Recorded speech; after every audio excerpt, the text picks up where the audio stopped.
मला असं वाटतं की त्याच्या संदर्भातली जी बातमी आली त्याची स्पष्टता अजून कोणती आली नाहीये किंवा त्यांनी कोणतं पत्र पाठवलंय का, त्यांनी कोणत्या पद्धतीची सूचना दिली आहे का आणि या संदर्भाचा सविस्तर कोणताच अहवाल आमच्याकडे आलेला नाहीये. त्याच्यामुळे एखाद्या बातमीवरून आपण त्याच्यावरती बोलणं फार उचित होत नाही असं मला वाटतं.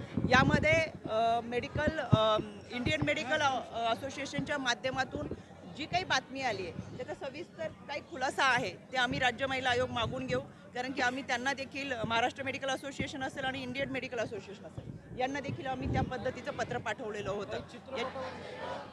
त्याच्यामुळे यामध्ये जी काही स्पष्टता आहे, ज्या काही त्यांच्या सूचना असतील, जो काही अहवाल असेल तो अजून तरी समोर आलेला नाही आहे. त्याच्यामुळे एक कोणाची तरी बातमीमुळे फक्त की अशा पद्धतीने विरोध आहे किंवा अनामत रक्कम घेतली पाहिजे, पण त्याचा खुलासा कोणीही सादर केलेला दिसत नाही किंवा कोणताही कागद तसा दिसत नाही आहे. त्याच्यामुळे एका वाक्यावरून आपण चर्चा करण्यापेक्षा आपल्याकडे संपूर्ण अहवाल आल्यानंतर आपण त्याची जी काही स्पष्टता आहे ती मांडू.